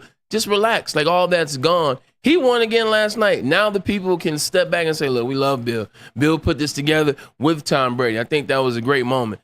Second thing I was going to say, would I be far-fetched to say they should retire number 12 around the NFL? Ooh. Now, I thought that. 7 rings, and then also did it year 1 with the Tampa Bay Buccaneers to prove it was more than just the Patriots system. Yeah. So I thought that as well. I do not think that is blasphemous. Tom Mazaway does. 7 rings? Of course. And he's not, of course Maz does. He's not here to say that, but the number 12 as a whole. It's Roger Staubach, Terry Bradshaw. I mean, Jim Kelly. You are talking about Joe Namath. You are talking about Hall of Famer after Hall of Famer after Hall of Famer which he after was better Hall of than. Famer, which he was better than. but that number 12 is symbolic for a lot of different organizations. For the Pittsburgh Steelers, Yeah, that's for the true. Dallas Cowboys. I That's mean, you're true. not talking about the Jacksonville Jaguars here. You're talking about the Steelers, the Cowboys, two of the preeminent franchises in all of sports. Okay. The Pittsburgh Steelers and the Dallas Cowboys. So I understand, and I don't think you're wrong, but because of that number and its symbolism to so many different franchises, great franchises in sports. Aaron Rodgers is another one that somebody points out to the Green Bay Packers, a 3-time MVP. He got one ring. Right. I know, but, No, but still I'm like joking. an I'm just all-time joking. great. You're right. And And maybe I wasn't thinking about it from every franchise. So that Right. I spoke too fast, but I will say, if ever anything happened prematurely, like Bill, then put 12 on all of them. Right. Retire 12 on So all of them. I wanted to present the question like because stuff like that is reserved for people that transcend the sport, like Gretzky. Exactly. Bill Russell. Do you think Tom Brady is one that has transcended the sport? Because we saw Joe Montana win 5. He never got that type of treatment. Or 4, but he never got that type of treatment. We've seen a lot of people. Terry Bradshaw, to your point, he had 4. Has Tom Brady transcended the sport to the point that you can do a universal number retirement like this? Seven Lombardis is the equivalent for me to those 11 rings that Bill Russell won in the 50s and 60s. And he played it's the same thing. He played in half the Super Bowls. Yeah, of You're his career, never going to see. 20-some-year career. I love Patrick Mahomes. Patrick Mahomes not winning 7 rings. Yeah, I hear. He's got 3 right now. He's got 4 to go.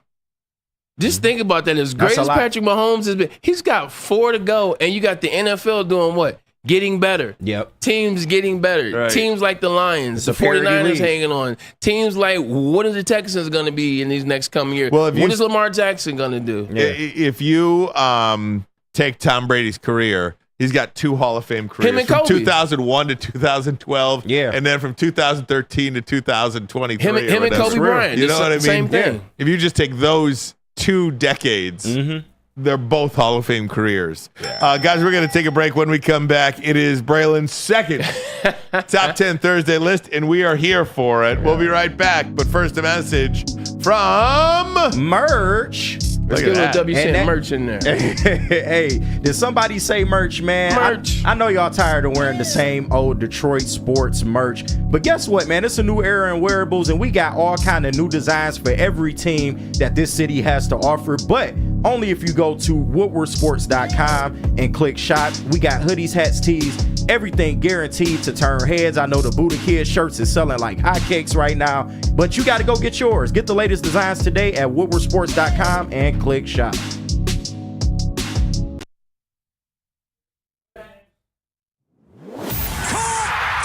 Thank you to the Detroit Lions and Sheila Ham for the best season in Lions history. Now it's time to let Brad Holmes cook.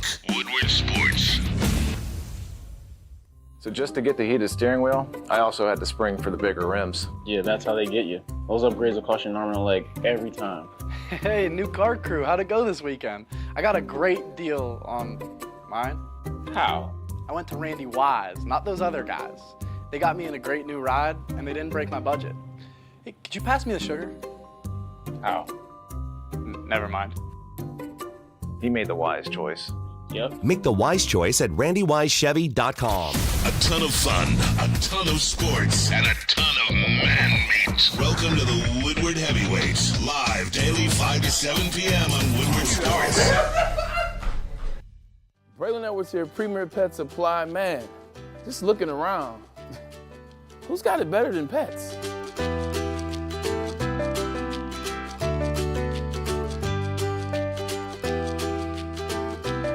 Come on, a baby stroller for Coda.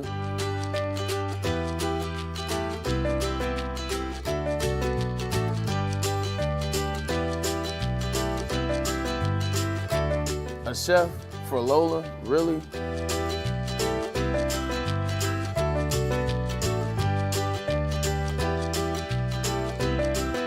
You don't have to tell me who the real boss here is. Who's got it better than pets?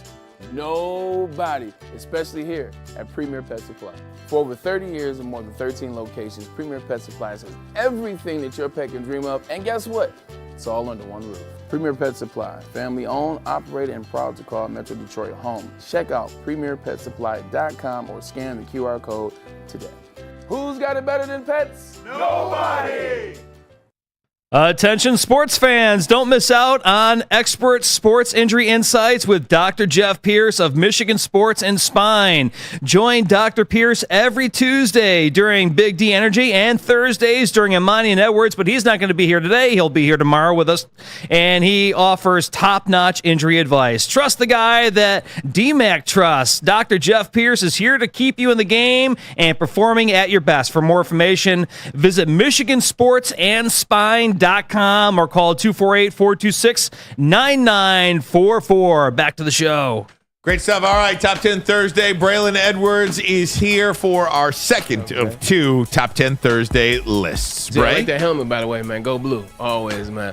Ryan, this list is inspired by you. So you were talking a couple weeks ago, and you were talking about the Los Angeles Dodgers. Talking about if they get out of their 1, 2, 3, 4, 5, if you can get out of that and you don't get any hits, they're not going to win. If they don't get hits out of those four guys, Freddie Freeman, Mookie Betts, Hernandez, and Wilson, you don't get hits out of those guys, probably not going to win.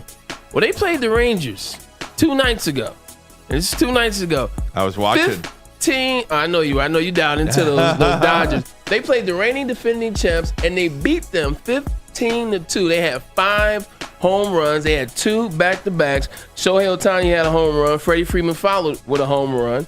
Then Smith had a home run. Hernandez followed with a home run. And then I want to say Wilson or Jason Howard. Jason Hayward had the last home run. They had 5 home runs and 7 batters at one point. In one inning. It was 4 home runs and 7 batters in 1 inning. It's just ridiculous what they did. But it made me realize how much I love the home run. No doubt. I think there are a lot of thing. great plays in basketball. You hit the deep 3 and you hear nothing but net. You go ahead, Ryan. Just quickly to your point, if those guys aren't hitting, they don't win. How about last night? Got After smacked scoring in the 15 way. runs, they lose 3-2. I was at that train wreck, man. Oh, my God. Yeah, 100%. So, Ryan, you were right, dead on. But it just made me remember how much I love the home run swing. There will never be another summer like 98, the home run chase with Sammy Sosa, Mark McGwire. Like, that was baseball. So I was like, who are my top home run hitters of all time? So, in my top 10 I love it. home run hitters of all time. I love it.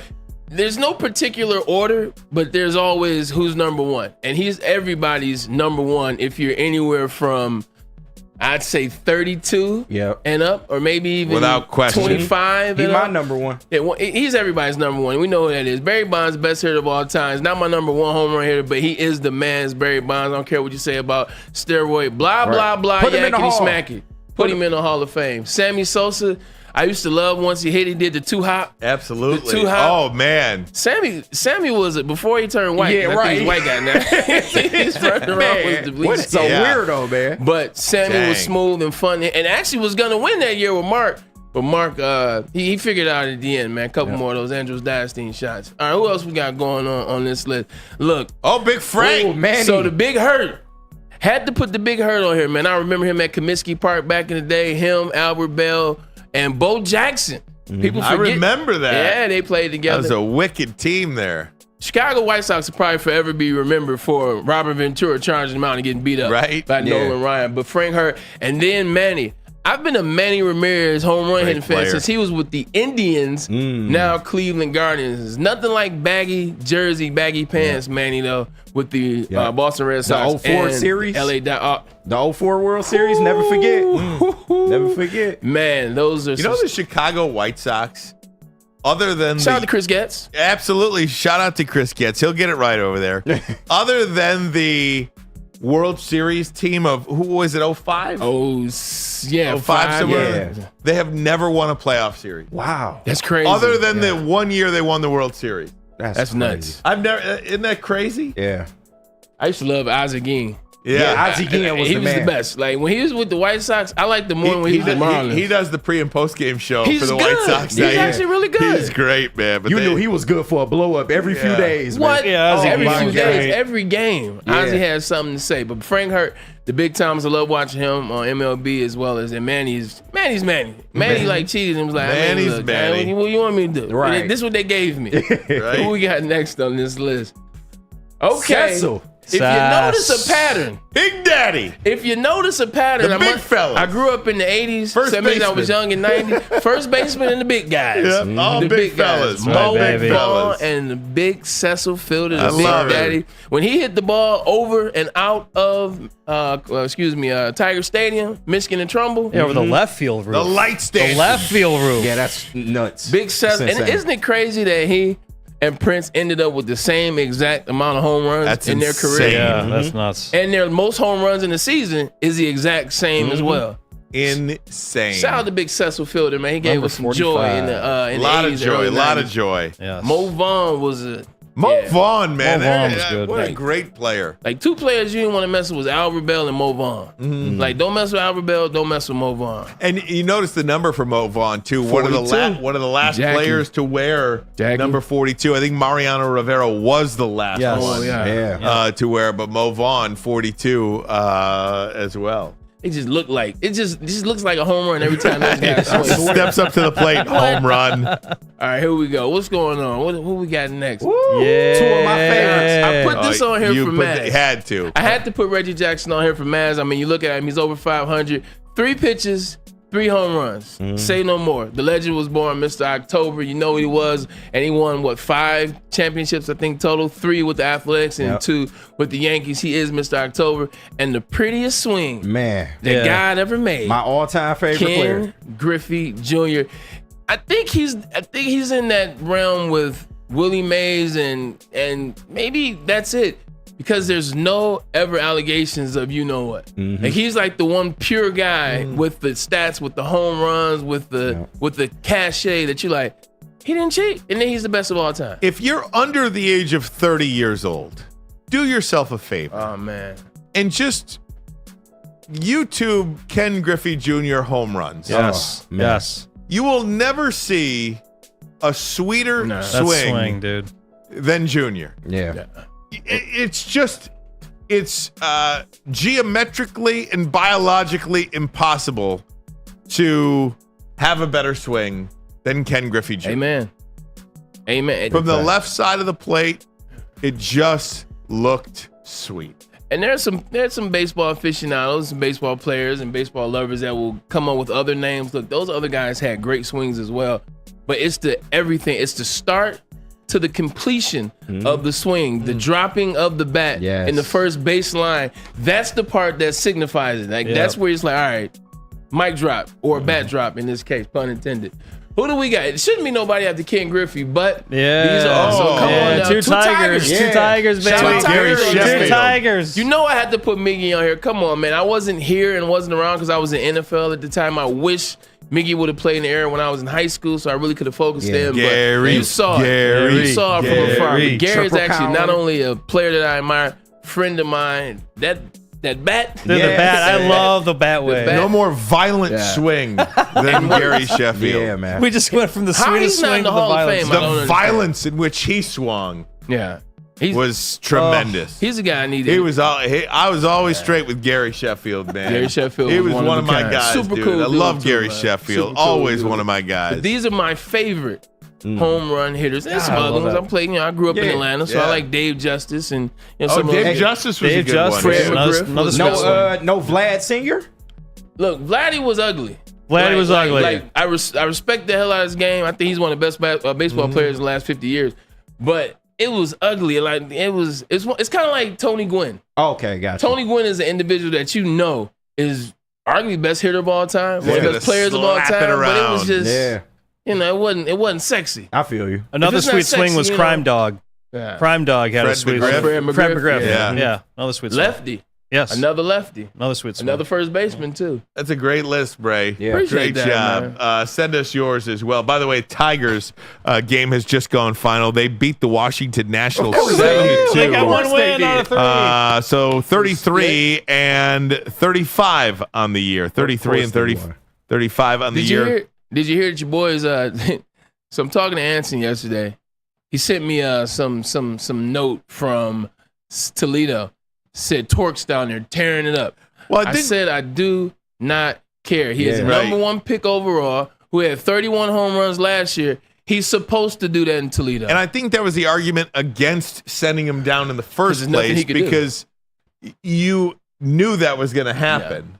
But does it translate up here? That was never the problem if he could go down there and beat up AAA pitching. Right. He can't hit an MLB fastball. Right. The only thing, the only argument that was presented to which I would listen to a little bit is sometimes you need confidence. Mm-hmm. And sometimes it's like it's like a 3-point shooter. When you see the ball go in the rim, it doesn't matter if it was after a whistle was blown or whatever. You saw it go in the rim. So it's like, okay, boom, and you get some confidence. So maybe him seeing the ball leave the park, maybe him seeing the ball leave his back consistently, maybe that does something to the psyche to help him out. Because when he makes contact, he hits the ball hard. Right. He just ain't making contact. So maybe he needed it. Yeah, I mean, we'll see. I mean, it's not like it's not like he's not going to be up here sometime soon. He will be up at some point, and we'll see what happens. Yeah. But Tigers get the win today. KG, you were at the game last night. I was. Another blown opportunity for the Tigers. But this series against Washington has just been kind of a difficult series that gave the game away on Tuesday night. Mm-hmm. They got beat up last night, and then today they get the win. So they salvage one. Well, I mean, this is just the story of the Tigers, man. This offense is so bad and so putrid that you just don't know what you're going to get on any given day. Right. And it's starting to bleed down into the starting pitching and relief pitching as well. When you feel like you got to go out there and be perfect every single time you go out, that's not good to have in your head as a starting pitcher or a relief pitcher, man. This offense has just been terrible. And then they'll give you spurts like they did last night in the 8th inning where they put up 4 runs out of nowhere, still end up losing the game and whatnot. But it's just the tale of this team, man. They are young. They're still trying to figure it out. And you just hope that they can find some kind of consistency to keep them alive for this wild card push that hopefully they end up making. Yeah, so we'll see, and we'll see what happens in a month from now. You know, are the Tigers going to hang around? If you look at the standings right now, and as I pull the standings up, the Tigers are right there when it comes to the wild card. Right now, the Detroit Tigers are 3 games back of a wild card spot, and they only have 2 teams to jump. The Boston Red Sox are 2 games out, and the 2 teams that they have in front of them that are in spots are 2 teams that are in their division. The Kansas City Royals and the Minnesota Twins. So you basically just have to be 2nd or 3rd in your own division. And that's tough this year. It is, but you're within 2 or 3 games of that. Mm-hmm. Right. You know, so, and you've got the pitching to do it. Yeah. Do you have the fortitude and the will and the money to go out there and get a bat, or are you going to sell? Are you going to trade these guys? Are you going to trade Flaherty? Are you going to sell some of these guys in the bullpen that would be he flexed. Oh, nice. Oh, yeah. There you go, big guy. Way to go. Right. People that don't know it's a double-sided mirror on this, this side of the glass. It's the best thing ever. It's similar to the Red Wings scenario. The only difference with the Red Wings scenario, we knew if they got into the playoffs, they didn't have enough to beat anybody. Right. If they would have That's a great point, Bray. We knew they wouldn't have got it. We knew they wouldn't have beat anybody.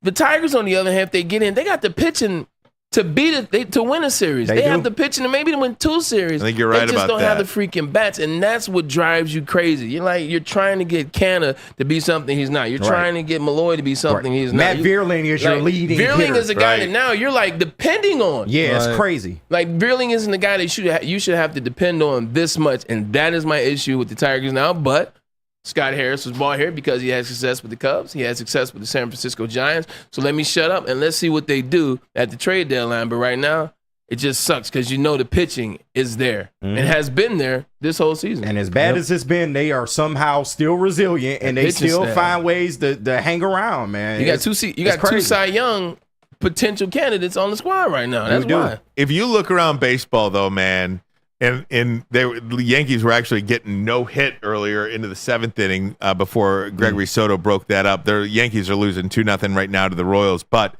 the New York Yankees, the Philadelphia Phillies, and the LA Dodgers light years ahead. That much better than everybody else. Yeah. And honestly, I think the Philadelphia Phillies might be the best team.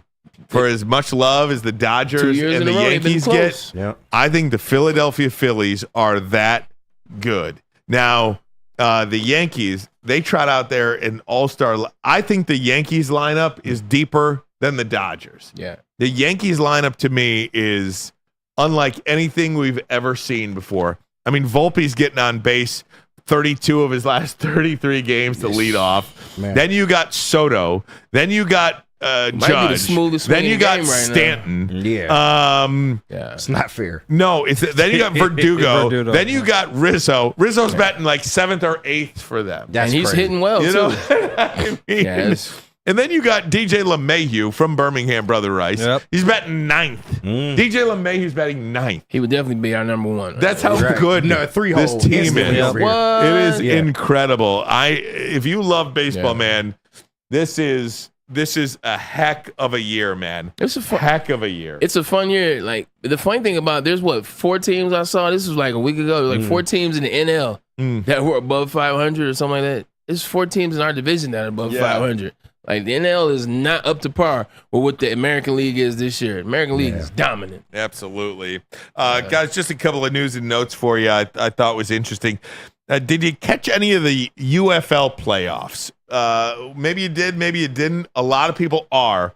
The UFL playoffs, Michigan lost in the USFL Conference Championship game over the weekend, but the UFL playoffs up 57% over last year's USFL and XFL playoffs. Spring football is alive and well when it comes to TV. I don't know how much of it is gambling. I don't know how much of it is the curiosity or the fact that it's football, but people are watching this stuff. 1.2 million viewers over the weekend. Wow. Football is king, and I think the more and more you hear about football, we talk with Maz about the schedule. Ryan, that December schedule coming up this year from December 1st to January 1st, or maybe it was December 21st to January 21st. It's something like 100 games. Like, football is everywhere. People want more and more football. But I think when the USFL merged with the XFL, now you got The Rock involved. Whenever you bring The Rock into anything, I think it just adds eyeballs. But also, it's quality football. You're getting guys that are going to be able to facilitate farm league style into the NFL. You're looking at the next Rod, He Hate Me. Remember the XFL? Oh, yeah. God, yeah. Almost won a Super Bowl with the Carolina Panthers. But I think it's a better brand of football, and football is king right now. People want the NFL so bad that they're settling for this as we wait for the season to kick off. Want to thank Dante151 who donated $5. At least Justin Henry Malloy finally, and I mean finally, hit a home run at Comerica Park. Hey. That has to mean something about Justin Henry Malloy. I like that player. Yeah, a lot. So we'll see. He's still young. Just give him time, people. Absolutely. You get more than a couple of weeks. Right. You get more than 2 weeks before you make a judgment on a player. Stanley Cup Finals tonight. Man, we love the manager of the Oilers, of course, Kenny Holland, but Edmonton returns home tonight, Game 3, the Stanley Cup Final. Panthers won the first game 3-0, 4-1 in Game 2. They have outscored Edmonton 7-1 in the first 2 games of the series, but Edmonton is a favorite tonight at home. Braylon Edwards, who you got? I'm going Edmonton. Really? I'm going Edmonton. I think this is one of those situations. I mean, it's over. I think the series is over 100%, but I'm going with Edmonton. I think he's the best in the game for a reason. Connor McDavid and Draisaitl, they're going to figure it out. You got to get a win. I don't think it's a Dallas Mavericks Celtics situation where you got to get a win, but I think they got to get a win. I think they'll get one, but they'll lose 4-1. I'm going to go with Florida. I think both series, NBA Finals, Stanley Cup Final, both end in sweeps. I'm rooting like hell for Edmonton, but I think the story on the ice is being told. Florida has outscored Edmonton 7-1. Edmonton cannot score on the power play. If they cannot score on the power play, they cannot win because 5-on-5, just like they were against the New York Rangers, 5-on-5, Florida is just that much better than everybody else, Edmonton included. And so I'll go with the Florida Panthers tonight to win Game 3. Kenny? Well, I'm not a big hockey guy, but I'm taking Florida as well. They just seem like the more physical team, and I'll leave it at that. So. All right. That'll be the last word on that. Guys, I'm off to see Inside Out 2. It's gonna be a good movie, man. I'll have a full report tomorrow. You gotta give me the full synopsis, the full breakdown, man, because I'm gonna go end up taking a little rain to go see that, man. Love it. Let's see, but yeah. Love that. All right, Bray, get us out of here, my man. Fun show, ladies and gentlemen. You know what time it is. Ermanni and Edwards with Maz, almost. KG on the way doing his thing in the sound booth. Appreciate and James did a whole show today with P Spivak sitting in the Maz chair. James, I see you. Congrats on that. We'll be back tomorrow, and guess what? It will be Ryan and Monty Brother Levels again. So you tune in to this boring show. That's what you call it. For the whole time. I love that guy. Exciting information. Hey, everybody, have a great Thursday.